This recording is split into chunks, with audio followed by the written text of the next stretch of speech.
你得先能找到你一定要减的那个理由，你为什么想要瘦？这个事儿有多重要？如果相比较来说，今天朋友要约你一块儿吃顿饭了，你是减肥更重要，还是吃这顿饭更重要？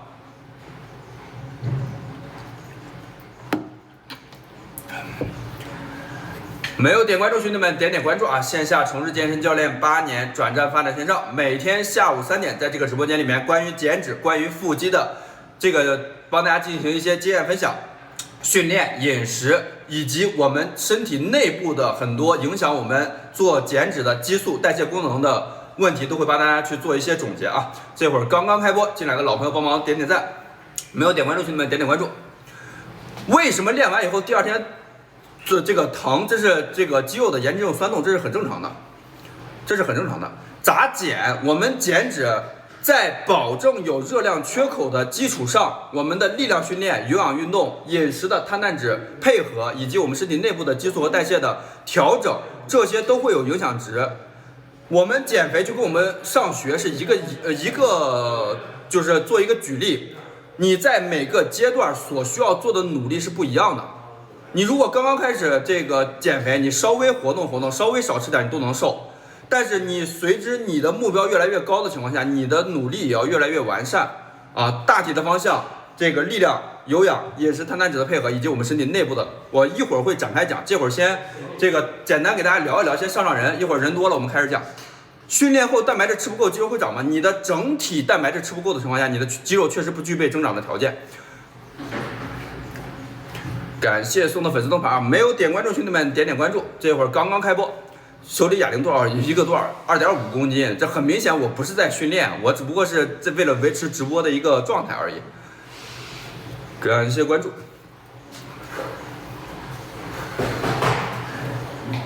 没有点关注兄弟们点关注啊！8年的健身教练，每天下午3点在这个直播间里面启动小号，帮大家去分享减脂与腹肌的一些经验、训练、饮食该怎么操作。我们直播间里面想要减脂、想要练出来清晰腹肌的朋友们扣个1。今天直播间不咋上人，看看大家如果大家觉得都是对这个问题感兴趣的，我们就开始今天的直播内容。感谢关注啊！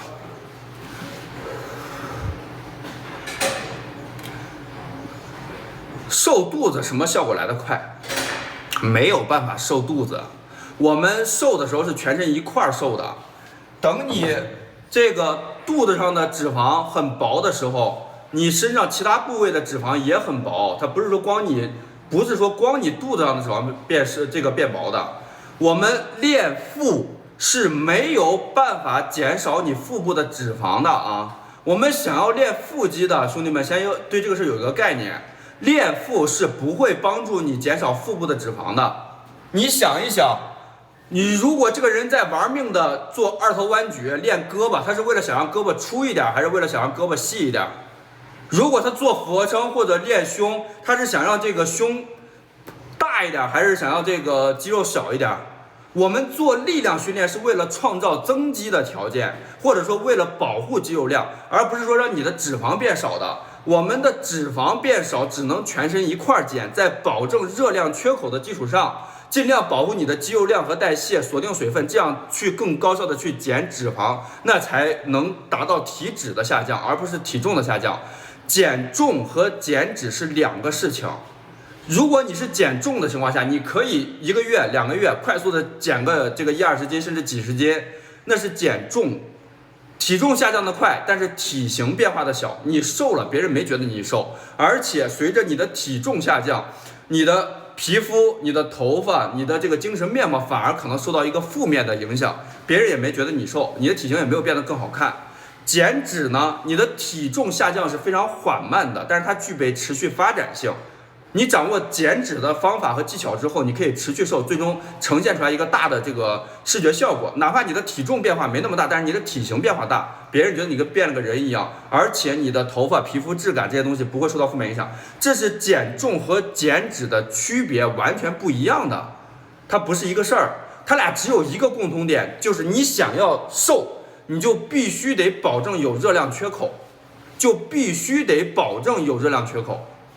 什么叫做热量缺口？就是我们的这个基础代谢，就是我们的基础人本身的一个自带的一个消耗，再加上你的运动或者工作的额外消耗能大于你的热量摄入，你才有热量缺口，你才有可能体重或者体脂往下降，明白吗？你才有可能体重和体脂往下降，这是必须要达到的一个点。为什么你做训练了，为什么你控制饮食了，你连体重都没有下降？是因为你连热量缺口都没有得到，都没有保障，这是最起码的。或者有极少数人是属于吃的特别少，然后每天又大量的有氧，达到非常大的热量缺口之后，前期体重下降，后期这个代谢受损以后，后期咋吃都不瘦了，那是因为他把他的代谢给玩坏了，后期后期自身的消耗降下来了，它下不去了。但是核心要点，因为它的基础代谢下降，它也没有热量缺口了。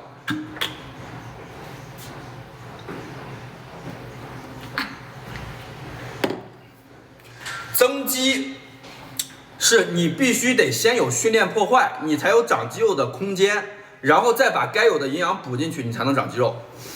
饥饿感不等于减脂啊，饥饿感对于减脂这个整体的努力上来说，稍微有一点点的参与，但是根本就不重要。我们并不是说你只要饿着你就能瘦，我们饮食碳氮脂、微量元素、维生素、矿物质，你吃的是啥东西，它到我们身体里面产生多少的热量，饱腹感怎么样，反馈怎么样，它走的路线是不一样的啊。你如果说我只是要简单的、快速的就想要瘦，你光去饿，或许有可能有一点点变化，但是绝对不具备持续发展性的。隔2天健身锻炼一次，3餐正常需要多久才能练出来？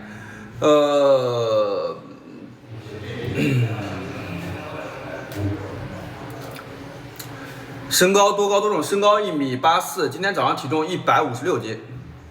吃不胖是你父母给了你一个先天的一个基因，然后你想要这个，就是你本身就比较容易瘦，你不太容易长胖。你想要长胖的话，你就需要吃的更多，你才有长胖的可能性。就是你吃的东西，你身体消耗不完，你才可能长胖。感谢关注啊！没有点关注兄弟们点关注，线下从事健身教练8年，转战发展线上，每天下午3点在这个直播间里面，关于减脂、关于腹肌的顶层逻辑，帮大家去做一些经验分享。直播间更多的是帮大家做一些整体的这个无偿的经验分享，有需要了解你的情况，想要针对你做这个计划的，或者说是这个做一个检查纠错的，可以看一下这儿。感谢关注。蛋白粉该吃还是增肌粉的？如果你不锻炼，蛋白粉、增肌粉都不买；如果你锻炼的情况下，蛋白粉可以买，增肌粉绝对不买。怎么减脂？保证好热量缺口，然后力量训练、有氧运动、饮食做一个整体的配合。今天的这个流量状态比较乱啊，人没上去，一直在听的也不多。我们先聊聊天，上上人，一会儿都想听减脂了，我们再完整的去减一些。吃不胖的话，这家网有必要请私教吗？私教这个是属于一个给你就是带路的一个人，给你梳理方向，让你少走弯路的人。就好比你上学，你上学要不要听老师给你讲课，还是给你书你自己自学就行？私教有私教的帮助和价值，但是你有没有那个条件？如果说你现在你的经济压力比较大，那很明显请教练就不太现实，因为私教的价格还是会贵一些。那你就自己研究自学摸索，难免会多多少少走一点弯路。如果你有条件，你就找教练，你可能就会少走很多弯路。这是一个选项的问题，自己练也能练出来，只不过就是你需要多摸索多学习。增肌练臀的话需要吃热量比消耗多，我们增肌期肯定是需要有热量盈余的，你得让你的身体里面有多余的热量能去合成肌肉，有多余的热量能来提供你有一个好的训练状态呀。你如果吃的特别少，你训练都没劲儿，你咋长肌肉？支链氨基酸蛋白质的一部分零件没有用，智商税。你吃蛋白质，蛋白质里面就包含支链氨基酸。我们蛋白质就是氨基酸，只不过蛋白质是一个完整的氨基酸，8种氨基酸完整的，支链氨基酸就是其中里面的3样，蛋白质的一部分零件。对，肌酸是必备的，怎么减？管住嘴，迈开腿，力量训练1个小时，力量、有氧、饮食和我们身体内部的激素代谢这些东西都会有讲究的。有没有指导吃法的群？在你这个账号的话，都可以亮粉丝灯牌进粉丝群，有问题都可以在群里问我，或者想要一些基础的这个饮食建议，都可以给你们发。新手有必要喝肌酸吗？有啊，肌酸。哎呀，这个直播间咋啥计算决定了我们的运动表现，决定了你练的有没有劲儿。15公里算有氧吗？算呀。没有点关注，兄弟们点点关注啊！8年的健身教练，每天下午3点在这个直播间里面，关于减脂、关于腹肌的这个底层逻辑，帮大家做一些经验分享。减到78公斤，目前只做 HIIT， 现在减少了，加入波比跳，后续该怎么计划？呢？首先啊，你现在用的这个方法，并不是传统意义上减脂所用的那种，就是力量加有氧的这种配合，然后控制饮食这种东西。如果你想要更主要，你的目标是以体型为标准的情况下，还是尽可能的切换一下传统的力量训练为主，然后低强度的稳定的那种有氧来。不要让它消耗那么大的这个精力的，然后把你的饮食控制好。你这种的话，你现在能做的就是你的训练计划如果不改的话，那就是想办法调整你的饮食。我们减脂的时候没有办法局部减啊，只能全身一块减，没有办法局部减。我们今天直播间里面这么多女生吗？我说今天咋直播间上不去人了呢？力量训练是上身比杀人器买出去，是啥问题啊？这是没有点关注，兄弟们点点关注啊！有氧的情况下，单次我们看时间不看强度。你比如说，你跑这个5公里，你跑了20分钟，和你这个慢跑了40分钟，它对于我们减脂来说，它的结果也不太一样。我们以减脂为目标的情况下，我们是需要这个有氧尽可能不要强度太大，然后这个时间功能稍微长一点，它的这个代谢的这个就是系统会进行一个切换，而且对于你身体的就是精力消耗没有那么足，能有更多的精力去留在做力量训练、肌肉训练，保护肌肉和代谢上。感谢关注啊！没有这个推荐出来单边任务的作业能怎么改善？这种的话，你需要去找专业的人帮你去做这种就是粘连点的松解、体态的调整。肩膀每周最多练几次？2次。一个部位你想要有一个高效的进步，1周练2次就够了，再多的没必要。有氧是不是很容易掉肌肉？我们掉不掉肌肉不只看有氧，看的是你的力量训练、你的蛋白质摄入、你的碳水摄入、你的脂肪摄入、你的整体热量摄入，然后你有没有训练过度，你有没有主动熬夜，你有没有主动节食，你有没有这个过度训练啊？有氧在里面可能只有一个非常极小部分的营养，这个就是影响，它不是一个很重要的事情，它不会决定就是我只要做有氧我就掉肌肉，不可能。合理的有氧是一个该做的事情，不要过度训练，这是比较重要的事情。俯卧撑、深蹲、平板支撑，这些都是属于非常这个初级的一些动作。如果你是为了这个想要增肌的情况下，你需要去增加重量难度才行，而且我们是要进行分化训练，这种就有点类似于体能训练了，它对于体型的变化不会太大。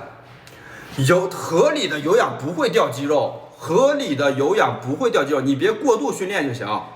期限完之后单纯第2天有氧合理吗？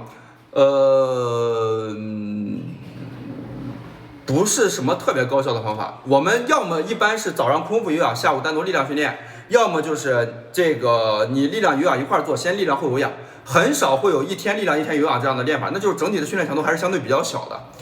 需要做力量训练吗？减脂肯定需要做力量训练的，要不然你的肌肉和基础代谢无法保障。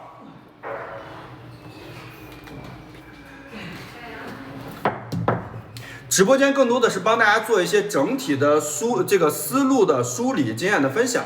如果你想要针对你的情况去帮你做训练饮食计划，或者说是这个盯着看着你练的情况下，可以看一下这个。俯卧撑算力量训练吗？那上幼儿园算不算上学？在家里面做力量训练的，拿哑铃，拿轻重量哑铃做力量训练的，只做俯卧撑、深蹲、平板支撑的，回答一下我这个问题：上幼儿园算不算上学？上幼儿园算不算上学？算的话扣个1。刚才几个问问题的，做俯卧撑算不算力量训练？在家里面用哑铃算不算力量训练？我在家里面练徒手动作练哑铃算不算力量训练？上幼儿园算不算上学？但是上幼儿园能不能给你大学的学历？你能不能等20了你还上幼儿园？能不能？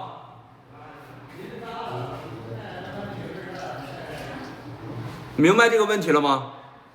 你如果一直做的是非常入门的那个强度，那你就没有办法持续进步。你只做俯卧撑可以啊，那你的身材就只能停留在那个俯卧撑那个身材，它不可能像你在家里面练俯卧撑就顶着在健身房练很长时间。你每个阶段要做的是突破你现在能做的事情，你要去挑战更大的强度，你才能进步。如果你做的是你能做的事，你就不能，你就只会在那儿待着，明白吗？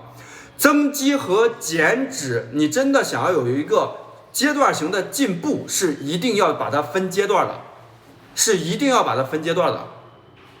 如果你是短暂的，这个我刚开始锻炼，我又想，然后我在这个减脂的同时恢复一下肌肉活性，或者我在增肌的时候消一下水肿都可以。但是你说我体重不变，我把我的脂肪转换成肌肉，我的脂肪越来越少，我的肌肉越来越大，做不到，做不到。我们增肌需要明确的热量盈余，减脂需要明确的热量亏空，这两个事儿你能单独把一件事儿做进步了就已经很牛了，还想两个事儿齐头并进，它俩是有冲突点的。普通人你就更别想。除了刚开始练，你说你头1个月2个月啊，我没那么精准，但是我确实脂肪也少了，肌肉也变大了，很正常。因为你年轻的时候比你现有的肌肉量要高，你这些肌肉可以恢复到你身上。我们人是有肌肉记忆的，只要你身体长过的肌肉想恢复是可以的。但是你想让它持续进步，你就早点把增肌和减脂分阶段。欧米伽3需要补充吗？需要。没有点关注兄弟们点关注啊！线下从事健身教练8年，转战发展线上。三角肌那里很疼，不知道它造成运动损伤了吗？只做无氧可以减吗？我们只要保证好热量缺口，保证好你的这个饮食结构合理，你能减。但是把有氧加上，你可能会做得更顺利一些。新手刚刚开始练，确实在结果上会有一个时间段增肌减脂是同步进行的，但是你想要让它这种接着维持下去做不到，明白吗？你想让它持续这样发展下去，体重不变，然后肌肉长脂肪少，那样做不到，不可能，明白吧？时光健身、晚星、撸铁的人和跑马拉松的人身材有什么区别？你去搜索一下啊。这个东西你应该能看过呀，就是健身的人是什么样的身材，马拉松的人是什么样的身材，就算是不搜，我觉得应该多多少少也有一些概念吧。你觉得你见过马拉松的人满身肌肉疙瘩的吗？他们做的都不是一个运动项目，他们呈现的结果也是不一样的呀。减肚子有啥好建议吗？把你整体的体脂率减下来，你瘦个20-30斤，你肚子自然就少了。如果你要纠结肚子，你想要纠结腹肌，那你肯定需要做的是先减脂。如果你觉得你自己特别瘦，你想要更饱满的肌肉，那你就先增肌。我们身材的变化是在增肌和减脂阶段来回切换中最后留下来的，不是说我就只管练，只管这个饮食做的清淡点，我最后肌肉也大了，脂肪也少了，不是这样说的啊。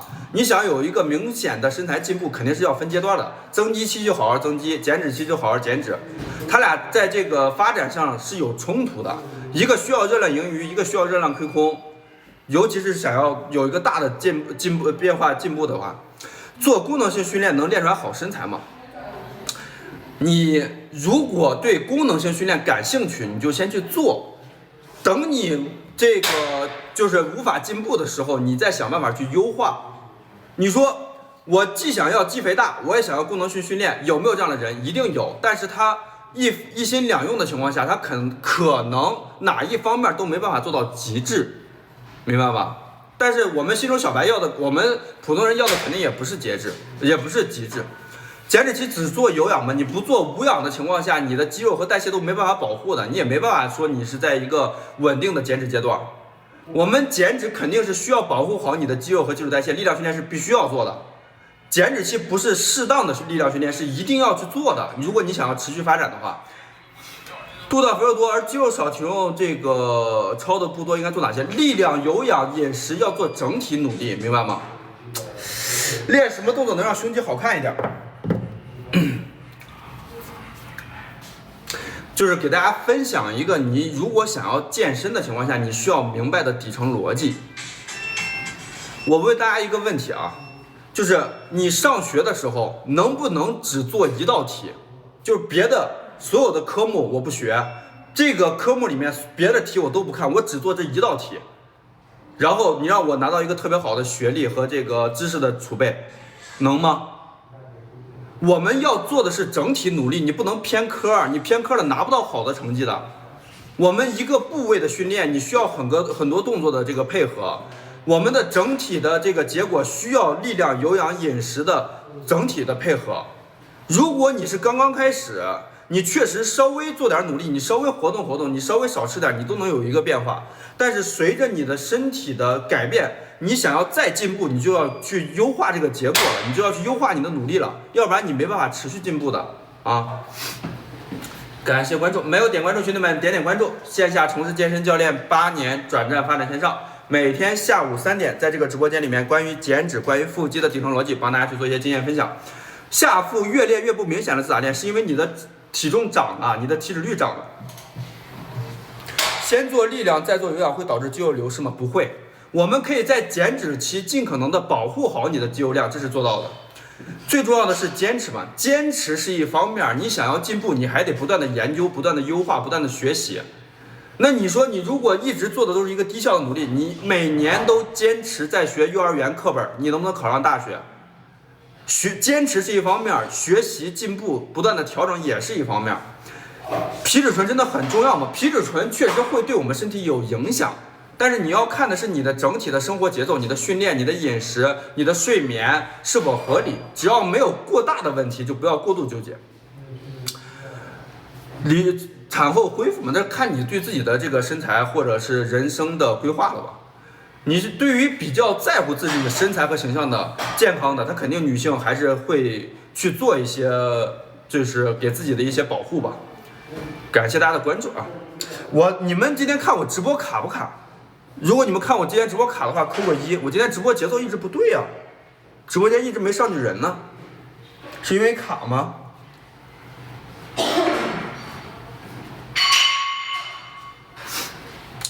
没有点关注兄弟们点关注啊！线下从事健身教练8年，转战发展线上，每天下午3点，在这个直播间里面，关于减脂、关于腹肌的底层逻辑、训练、饮食，帮大家做一些经验分享。我们现在直播间里面有多少人是想要完整的了解一下减脂的具体训练、饮食的操作的朋友们，扣个1。就是想有一个高标准要求的，不只是随便练练的，就是我不想在随便练练的这些人的身上浪费太长时间。你真的有对自己有一个高标准、高要求，想要练好点的，想要练出来腹肌的，我们扣个1。人多的话还可以，这会儿上人了。我们给大家完整的讲讲减脂的逻辑。首先，我们需要先了解2个事情。第一，减重不代表减脂。你不是说你瘦个几斤，你的腹肌就出来了；你瘦个几斤，你的体脂率就下来了。减重不代表减脂，你掉的是脂肪还是肌肉还是水分，它呈现的变化都是不一样的。减重的情况下，你的体重下降会很快，你可能一两个月就瘦个1-20斤甚至更多，但是你的体型变化是不大的，而且你的头发、皮肤质感、可能精神面貌可能都会是因为你的体重下降受到一个负面的影响，而且很难的持续再往下减，很容易遇到平台期，一吃就反弹，一直在这体重来回浮动，这是减重。减脂呢，你的体重下降是具备稳定发展性的，你可以一直在往下掉，只不过它的速度会慢一些。体重减得慢，但是体型变化大，同时你的体脂率越下降，你的精神面貌、你的头发、你的皮肤、你的质感可能是越来越好的。这是减重和减脂，它俩是不一样的。这是我们要了解的第一个事情。然后我们一会儿会讲减脂具体要怎么操作，然后在讲减脂和腹肌之前，再讲第2个问题。就是我们在每个阶段，它对于减脂所需要做的努力是不一样的。如果说你现在还是属于每天这个晚上都要应酬，每天都在外面点外卖，吃外面的这种饭店的饭，天天还要喝8+1，你把酒戒了，你把外面的饭戒了，你从家里面好好吃饭，你可能也会瘦。但是如果你现在已经是比较这个低的体脂率，你已经有点腹肌轮廓了，你想要的是把体脂率减干，你想要的是把这个体脂率减到12%以下，特别清晰的腹肌，那你就不要去跟那些人刚开始减肥的人去做对比了。你在每个阶段，我们身体的适应性不同，你需要做的努力是不断提高的。就好比我们上学，你要每个你年龄段你需要学的内容是不断加深的。先把这2个逻辑搞明白，然后我们讲完整的减脂的这个具体操作，我们力量、有氧、饮食该怎么去做。首先，你只要想要瘦，就必须达到一个必要条件，大家知道是啥不知道？就是你只要想往下减，你只要想瘦，就必须要达到一个必要条件。大家知道这个必要条件是啥不知道？就是不管你减重还是减脂，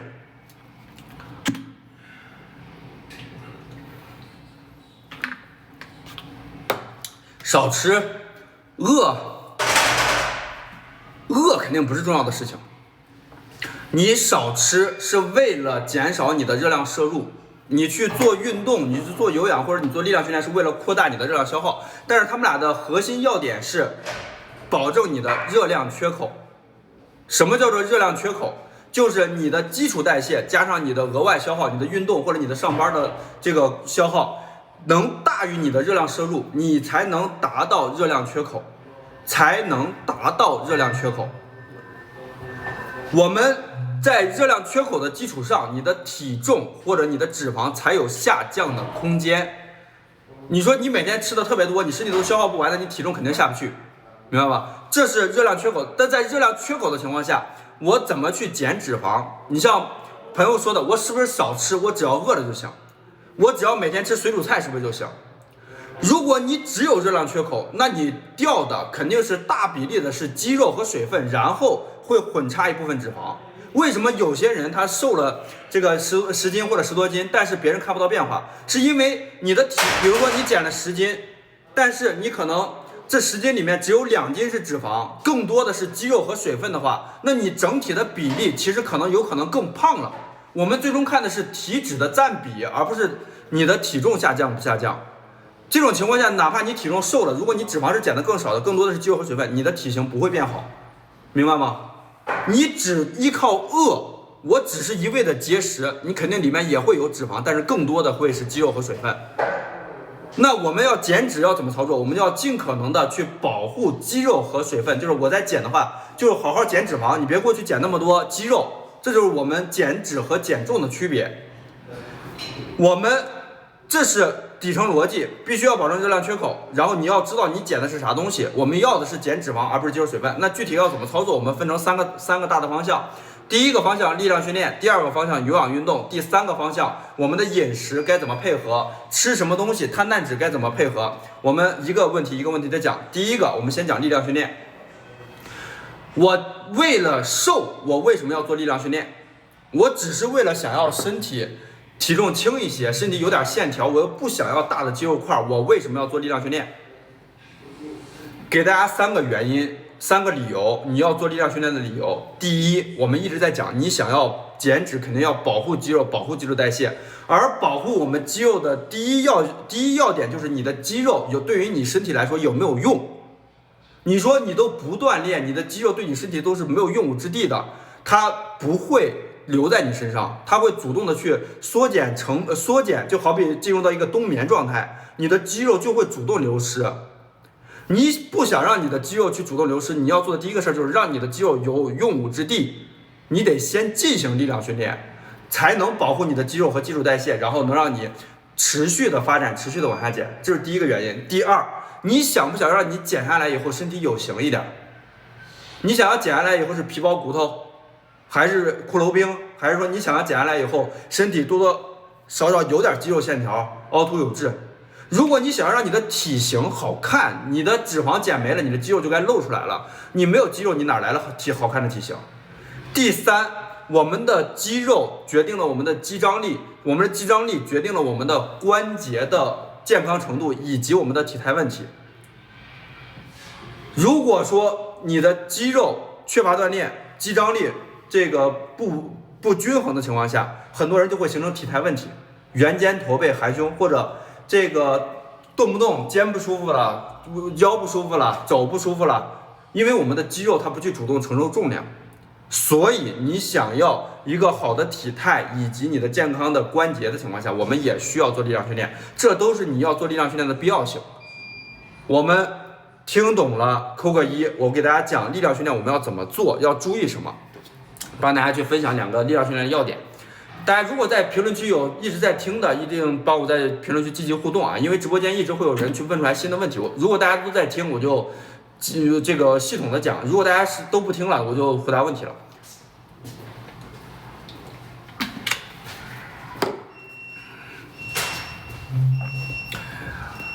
然后我们力量训练，大家要记住2个原则。第一个原则，一定要进行分化训练。分化训练，什么叫做分化训练？我今天练胸，明天练背，后天练肩，后天练腿，大后天练手臂等等，就是把你的身体上这些肌肉分成阶段，每天练不一样的肌肉，分化训练，不能只练一个部位。为什么？我们的肌肉需互为协同肌和对抗肌。比如说，我作为一个男性，我喜欢胸饱满的胸肌，我只练胸行不行？你在练胸的时候，你的肩膀也会参与发力，你的三头手臂会参与发力，但是你的主要侧重点都在胸上，你的其他部位进步比较缓慢，它就会脱档。本身3个部位该干的活，这俩部位不干活了，脱档了，它会出什么问题？你这边的关节就会受伤。如果你只练一个部位，你只能面临运动损伤，而不会面临进步。这是第一。第二，我们的肌肉互为对抗肌。我练胸是负责把我们的整个身体往前拉的，那背部的肌肉它相反则是往后拉的。如果你只练胸不练背，你的肩袖肌群、你的背部的前后肌力失衡，你也会形成体态问题。我们的肌肉的这个肌张力必须要均衡发展，你才能有一个持续发展性，要不然你只会面临受伤而不会面临进步。这是第一个原因。第二个原因，我们的肌肉是在破坏后有合理的休息和营养补充的情况下才能长。你说我只负责练，但是我每天都是这个磨一磨它，根本都没有做到一个有效破坏，我也没有修复的时间，你的肌肉根本就长不了。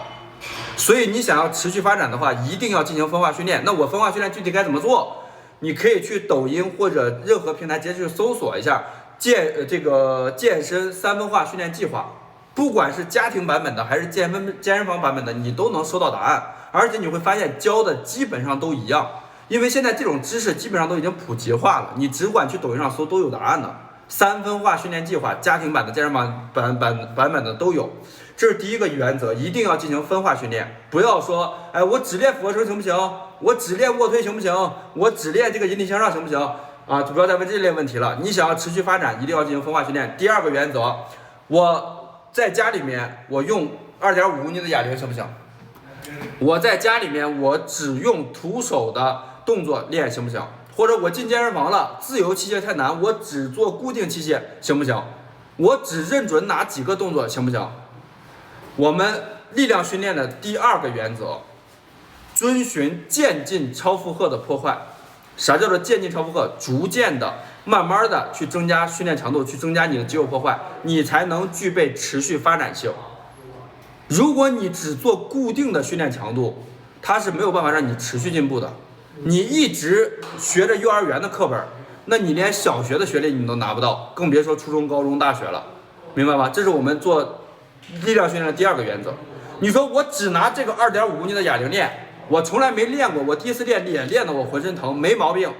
但是你只拿这儿练，你就不能让它长更大的肌肉了，更多的肌肉了，明白吗？这是我们做力量训练的必要性。为什么要做力量训练？以及力量训练在具体操作的时候2个原则：第一，一定要进行分化训练；第二，一定要遵循渐进超负荷的破坏。大家在评论区听懂的扣个1，我们接着往下去讲第二个大的板块——有氧运动。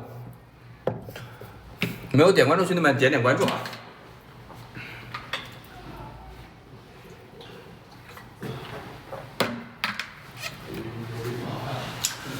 力量训练这么重要，那我是不是只做力量训练就行了？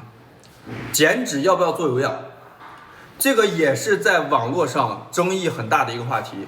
有很多减肥主播告诉你减脂不要做有氧，但是又有另外一部分相反的，每天的他的视频里面都在大量的有氧去刷一个特别低的皮脂。那减脂到底要不要做有氧，或者有氧哪些是怎么是好的，怎么是坏的，我们怎么结合自己去做一个调整？大家觉得减脂需要做有氧的扣个1，觉得减脂不要做有氧的，有氧有害的扣个2。大家可以发表一下意见，然后我帮大家去做一些总结。没有点关注兄弟们点点关注啊！线下从事健身教练8年，转战发展线上，每天下午3点在这个直播间里面，关于减脂、关于腹肌的底层逻辑，帮大家去做一些经验分享。没有点关注兄弟们可以点点关注。我首先先说结论。对于减脂来说，如果你觉得你是一个比较难受的，你不是一个特别容易就能瘦下来的人，你想要减脂的顺利一些、高效一些，把合理的有氧加上是一个对的事情，是一个加分项。我们先分析有氧的好处，然后一会儿我会讲有氧的坏处和它的坏处我们怎么避免啊。有氧你每天有做，你今天的热量消耗就会稍微大一些。你练的那一会儿，你做的那40-50分钟有氧，它不会白白的浪费，它是有热量消耗的。你今天的热量消耗大，你的热量缺口就好做，这是最简单的逻辑。第二，有氧可以改善我们的线粒体活性，而线粒体活性是你脂肪想要转换出去里面不可或缺的一步。所以你想要在有热量缺口的情况下减脂的效率高一点，有氧是要尽可能做的。第三，有氧是改善我们内脂最有效的手段。我们所说的胖瘦，这会儿指的都是体脂、皮脂，你这个人看起来胖不胖，但是影响我们身体健康的更重要的是你的内脂、内脏脂肪。非常常见的有一个疾病叫脂肪肝，大家应该都听过。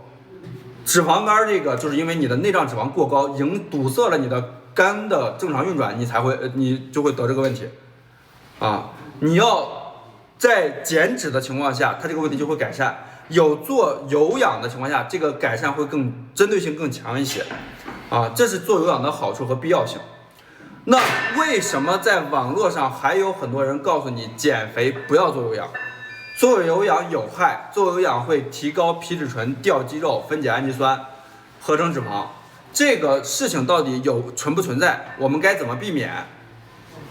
首先，你在聊这个问题，你需要先知道皮质醇是干嘛的。大家现在我们知道皮质醇是什么东西的，扣个1；不知道的扣个2。然后我给大家去做一些这个经验分享。感谢关注啊！没有点关注兄弟们点点关注。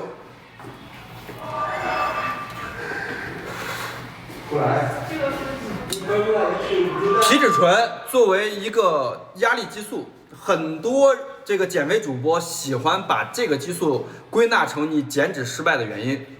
这个激素确实会让我们的身体进入到一个短暂的分解肌肉、合成脂肪的一个状态，但这个激素是不是说就是纯害的？并不是。皮质醇会让你的注意力高度集中，让你有更高的专注力去应对你眼前的困难、眼前的压力，而且皮质醇可以让你有一个清醒的头脑。如果没有皮质醇升高的话，你早上都醒不过来。这是我们人体不可或缺的一个东西。我们担心的不是皮质醇，我们害怕的不是皮质醇，而是皮质醇一直处于一个爆炸过高下不来的状态。那什么情况下这个皮质醇会升高？作为一个压力激素，不管你的身体还是你的精神面临一个大的压力的时候，它都会升高。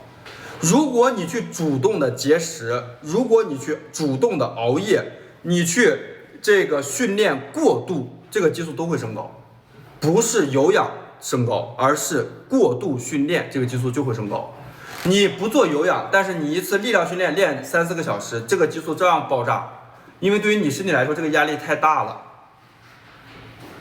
我们是需要去合理的控制我们的训练量，不要达到训练过度，而不是死盯的有氧。只要做有氧，皮质醇就会升高，这两个事情没办法划等号啊。那我们的训练力量和有氧怎么分配是合理的？怎么样在高效的训练强度的情况下，不会让它训练过度？我给大家这个就是分享一下这个经验。首先，不要自我感动式的1周7练，不要自我感动式的一周7练，每周必须要有休息日，给你身体一个休息、调节、恢复的过程。第二，我们的训练怎么安排？如果你的时间精力允许，你可以早上空腹有氧，下午晚上单独力量训练，然后有氧单次不要超过50分钟，力量训练不要超过1个小时太多。如果你的时间不允许的话，一次训练力量训练1个小时，有氧40分钟以上，2个小时以内必须要把这个训练结束，这都是很安全的训练强度。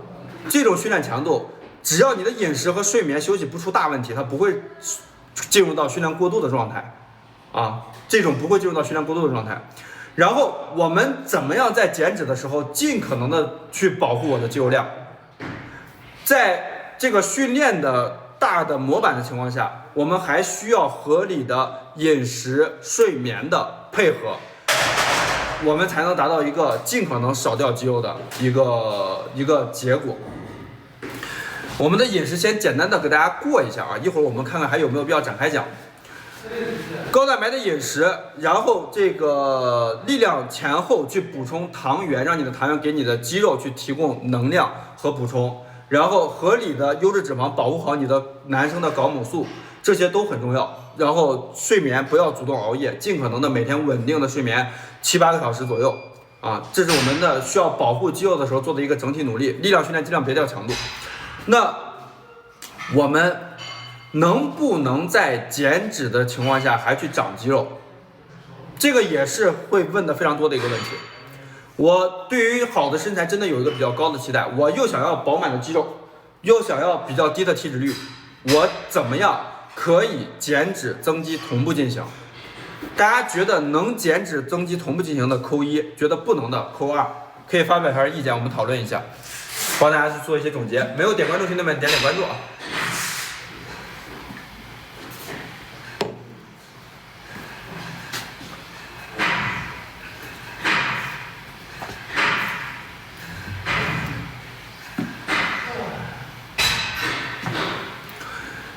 大部分人都是觉得可以的，但是比较扎心的现实是，如果你的期待是在体重不变的情况下，脂肪转换成肌肉，脂肪一直在减，肌肉或者脂肪一直在减，肌肉一直在增，这是不可能的。你可以在最开始刚刚开始锻炼那个阶段，短暂的在结果上呈现你的肌肉饱满了一点，脂肪少了一点，但是也就最开始，刚刚开始那1-2个月，顶死天了。要么就是你是老手复训，你以前有很好的身材，你可以达到减脂增肌同步进行。在你减脂的时候，不是增肌，是恢复你的肌肉量。如果你是想要长新的肌肉，同时掉新的脂肪，这个事情不具备同时进步的发展性。你作为一个普通人，也不具备能做到非常牛逼的努力。你普通人还要上班，还要工作，你还没办法做到饮食的完全配合，那你就更不要去考虑减脂和增肌同步进行了。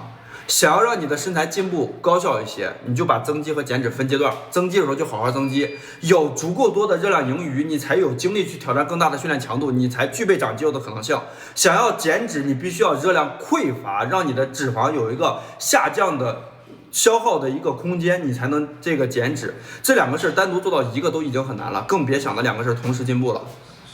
一定把增肌和减脂期分阶段进行，增肌期好好增肌，减脂期好好减脂。你在网络上看到的这些又有一定的肌肉量，又有比较低的皮脂，他们是靠增肌减脂、增肌减脂各个阶段不断最后筛选下来的。增肌的时候别长太多脂肪，减脂的时候别掉太多肌肉，最后流到身上这个结果的，而不是说一次达到的，明白了吧？怎么知道你盈余了多少？这个就看你的体重变化嘛。如果你每个月体重超过3斤的情况下，那就热量盈余过多了，肌肉长不了那么快，你不可能一个月长4-5斤肌肉。减脂的时候不想要减胸怎么办？医美啊。然后我们接着讲力量训练和有氧运动的必要性和具体该怎么操作，我们都讲完了。我们的饮食该怎么做？讲了这么长时间训练，那我是不是只要把训练做到位了，我就能瘦？是力量是训练更重要，还是饮食更重要？对于减脂来说，觉得训练更重要的扣1，觉得饮食更重要的扣2。大家可以发表一下意见。增肌期基本上不做有氧啊，没必要做很多有氧。你想要少长脂肪的话，你把你的饮食做好就行。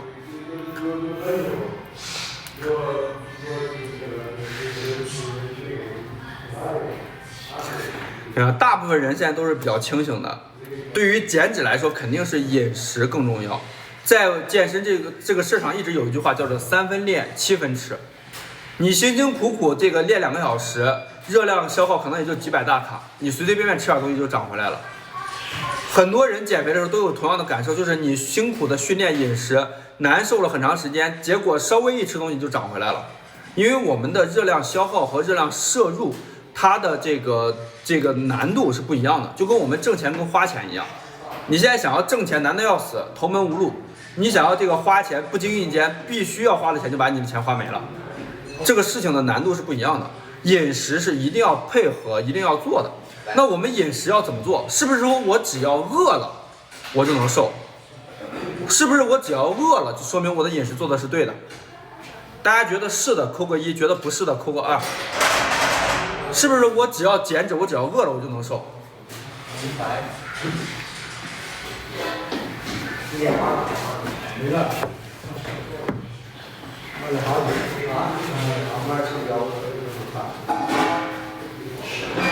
你一直保持在一个饥饿状态，那只能说是你确实吃东西稍微少了一点，但是不代表你吃的东西热量低，不代表你吃的东西是对的。我们的饮食，碳、氮、脂、维生素、矿物质、膳食纤维，它为什么要区分成这些东西？是因为它们是不一样的东西，到我们身体里面的反馈也不一样的。你饿只能证明你吃的少，不代表你吃的对。我们难免会在减肥的时候会有点饥饿感，这是很正常的，但是它不是一个很重要的事情。我们需要吃该吃的东西，避开不该吃的东西，去做一个合理的营养均衡的饮食搭配，才会获得一个更好的身材变化。这里面我帮大家去把饮食分成3大板块。我们减脂也一定要吃的东西，我们减脂一定要减少摄入或者不吃的东西，以及我们主要的控制变量的东西，3个板块啊。首先我们先讲减脂也一定要吃的，首当其冲的就是蛋白质。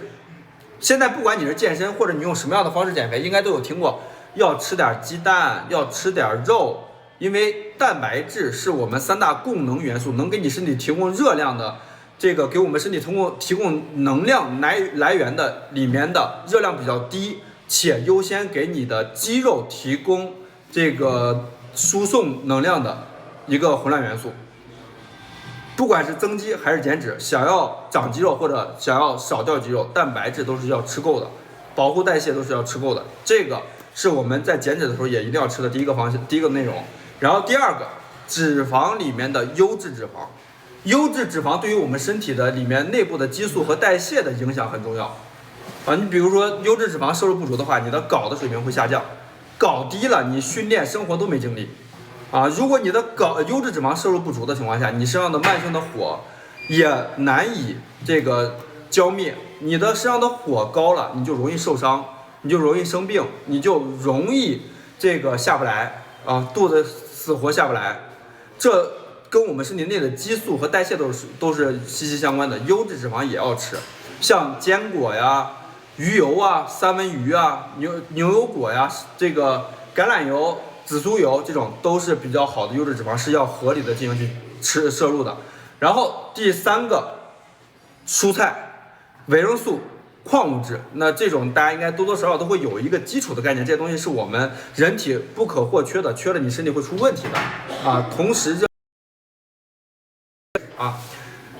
还有就是，这是我们减脂该吃的东西。那哪些是不该吃的？2个大的板块，一个反式脂肪，一个油糖混合物。